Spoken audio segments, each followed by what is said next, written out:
everyone and welcome to my channel. This is Matt Daniels. I thought let me make this video in honor of my mom, just to share with you guys my experience, how it has been, how I've been coping since I lost my mother. And we're going to dilute the seriousness and the pain by doing a papa this bit.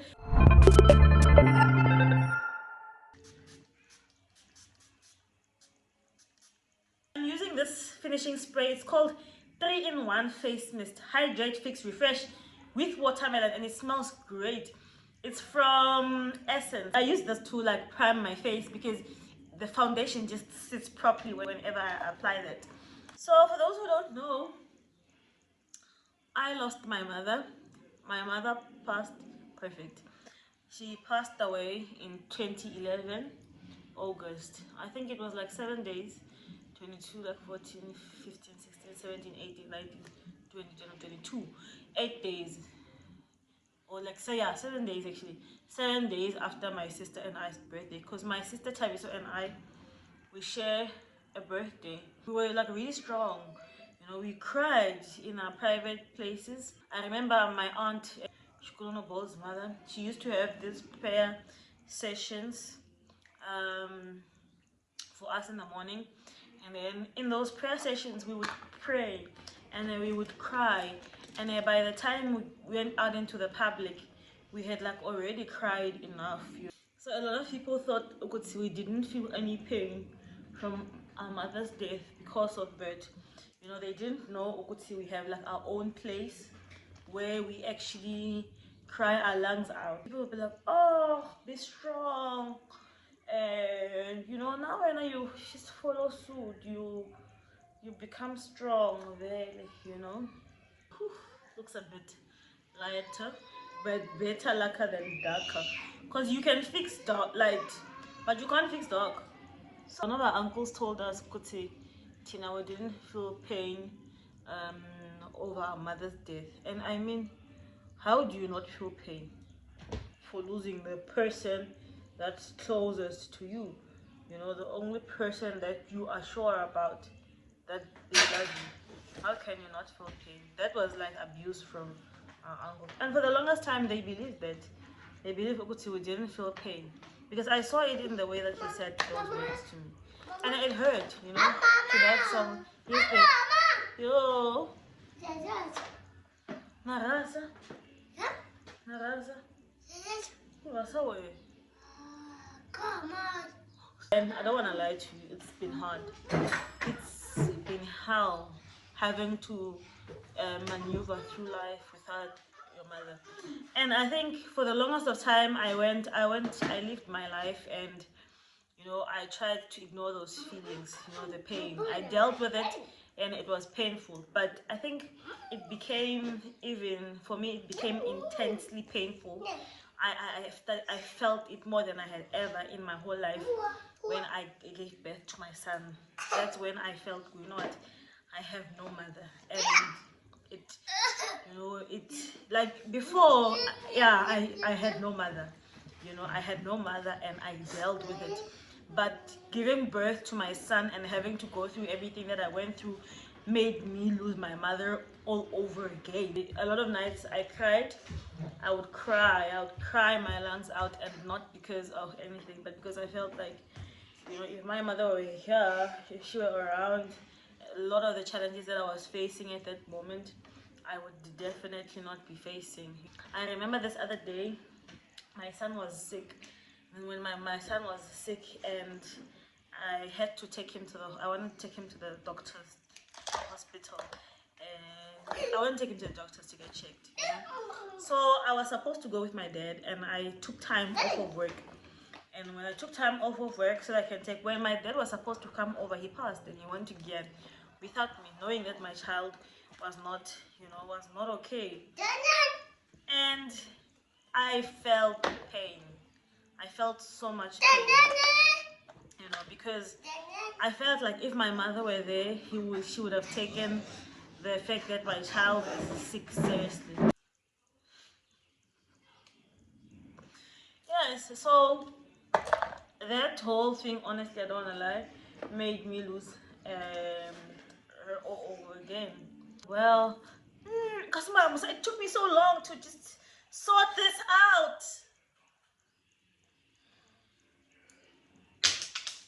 You know, something like as little as shopping, having to go shopping in town, and you're pushing the trolley, and obviously you have this child on your back, or you're busy shopping and you want to move from one shop to another. There's this child on your back, and I literally had no one to help me with my child. No one. I had to go through everything by myself. From the time when my child was very young, I had to go back to work. I think I went back to work after my C-section 2 days, I think. The day I came out of hospital, after the day after that, they required me to go back to school, you know, because I was still a temp then, still am even now, you know. So it felt painful, and I felt, you know what, if my mother were alive, some of those things that I'm facing alone I would not be facing them. I mean, my siblings were there for me, and then there were moments where they could not be there for me, you know, because like my other sister working, and my other sister is working as well. So from the time my son was very young, you know, I had to have a full-time helper to help me so that I can go back to work. And it was not easy. It was not easy. I've been struggling with helpers from then up until now. So the whole experience made me to just miss her even more. I remember the day there was like a burglary at our house, and there was like an intruder at night, and even though the person didn't steal anything, and then he didn't get a chance to harm us, by the grace of God, you know, I really felt pain, you know, because my dad was just, he was staying at his own place. And you know, the moment minutes after the whole incident happened, you know, my dad didn't understand the trauma that came with me surviving that incident. He didn't understand. He still doesn't understand. You know, he thinks, Shaku, you know, I'm weak, and he doesn't understand what I actually went through that day. So he doesn't relate. I learned to not have expectations of anyone, to not expect anyone will do anything for me. You know, I learned to accept, you know what, I'm on my own. I'm on my own, and that's okay. And every problem that I face in my life, I'm going to have to sort it out myself, you know. And it helps you deal with life. It helps you to deal with frustrations, you know. It helps you to deal with frustrations, because that way, even when people disappoint you and people let you down, you already expect it, and you already have a backup plan. So when I plan, if someone offers to help me, then praise the Lord. And if someone rejects to help me, then I'm still okay, you know, because I've learned that, I've taught myself that, I've taught myself, you know, to be okay. And it's worked for me. It helped me. So this day today marks 10 years. It marks 10 years since my mother passed away, since she went to be with the Lord. And this has been hard, hey? Like, it's been hard, yes, but then this year has been hard. It's been so hard that I remember yesterday we went to the, I came to a point where I thought maybe I just need to go to the graveyard. And then if I go to the graveyard and just sit, you know, next to my mother's grave and just cry, I will, like, you know, get rid of all this pain. Because I don't know, I can't talk about my mom and not cry. And not because I've programmed myself like that or somehow, you know, I miss her so much. And I remember when she passed, I couldn't believe, you know, that she was gone. I couldn't believe that she was gone. And I couldn't believe God. Like, I think God, like, for me, my biggest shocker was God. I couldn't believe God would do me like that. You know, after everything I've done for Him, after how much I've served in ministry, and He controlled me like that, controlled me so dirty. I didn't believe it, honestly. I don't want to lie to anyone. I've never been so disappointed in God like I did in that season, you know. And when my mother passed, my mother was a teacher, so finding out was quite strange because it was very hard. It was very hard, hey. It was very hard. Wasn't easy, but we managed with my siblings. I was not expecting, but God has let me down so many times, you know, but yet I'm still holding on. I'm holding on because without God, I don't know where I would be, honestly. I'm learning to trust in Him. Imagine, after so many years of being born again, it's weird for someone to say, I'm learning to trust in Him, but I am.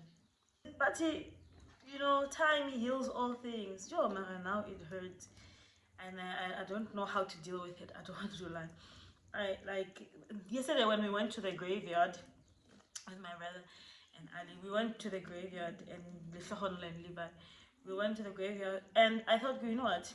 I had planned there, like, the day we go to the graveyard, I'm just going to go there and just cry my lungs out. And you know, just see if I will get better.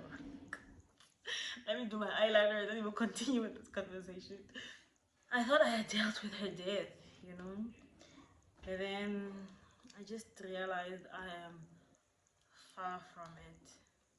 You know, growing up is not easy, and I think for me, being at home and being alone, you know, it makes me feel like I'm really alone, like I'm alone in this world, like I have no one.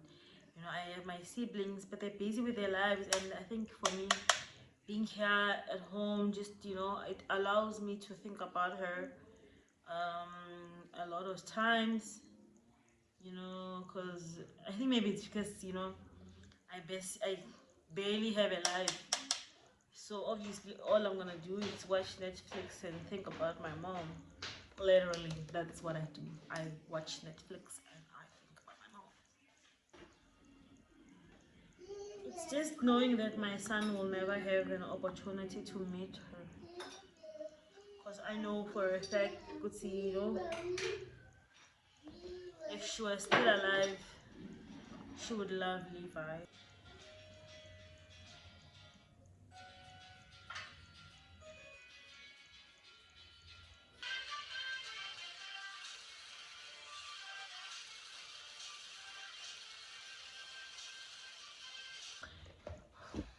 It looks nice on camera, but honestly, I feel like with the money that I bought this lipstick, I could have just went in and bought one of the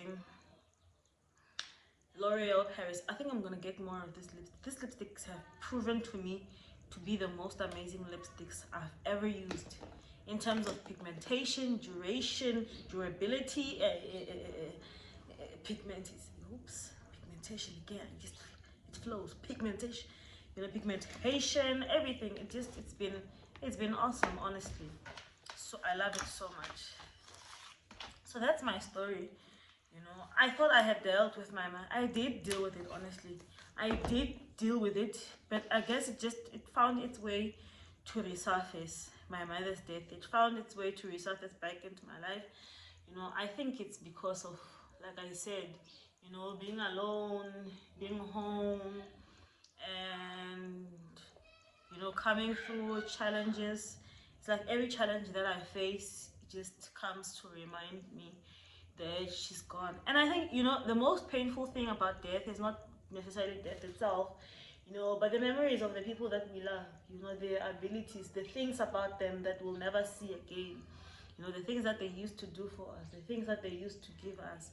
Those are the things that more than anything, you know, we miss. We miss those. You know, I'd really love her, because I know if she were around, she'd help me, she'd do this and that. Those are like basically the things that we miss about the people that we love. And the memories, G, the memories. You know, so I miss her so much. I wish I could see her. You know, I wish I could touch her. I wish I could tell her how I feel. You know, I wish I could tell her all the challenges. I wish she was here to demand my money. You know, people are complaining right now. Oh, my mom is always asking for money. She's always asking me for money. She's troublesome. When she's gone, you wish she were there to ask for that money. You know, people will be like, oh my God, my mom, yo, oh my God, Arisa, she's such a pain. I'm telling you, when she's gone, and she's no longer there, you will miss that pain. You'll miss the yelling. You know, now you're complaining, oh, she's always yelling at me. When she's gone, you will miss that yelling. You'll go to a grave and say, Mama, yell at me. Yell at me. Oh, death is painful, honey. Finishing spray first.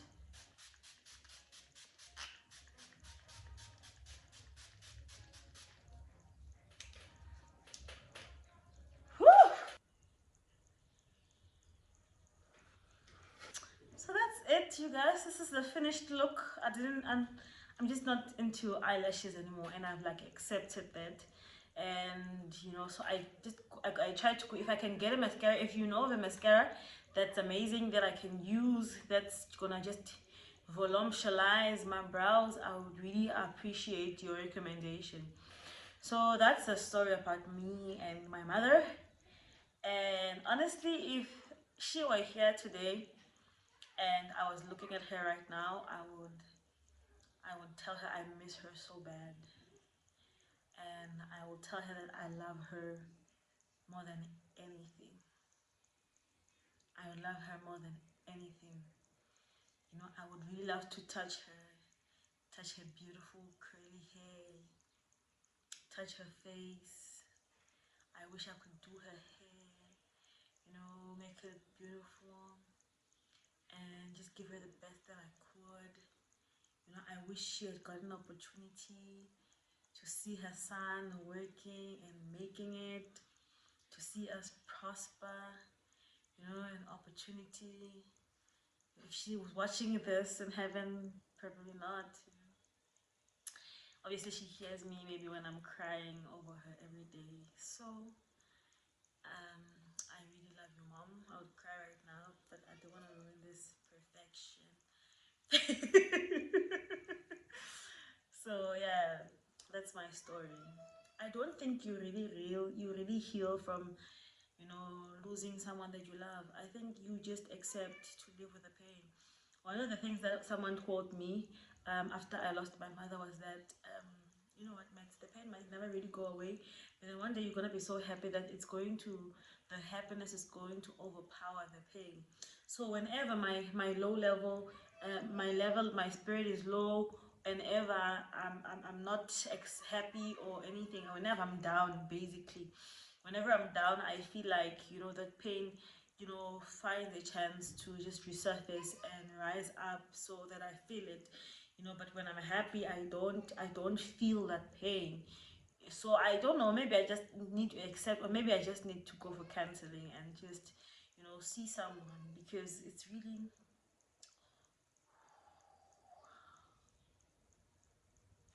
Bye.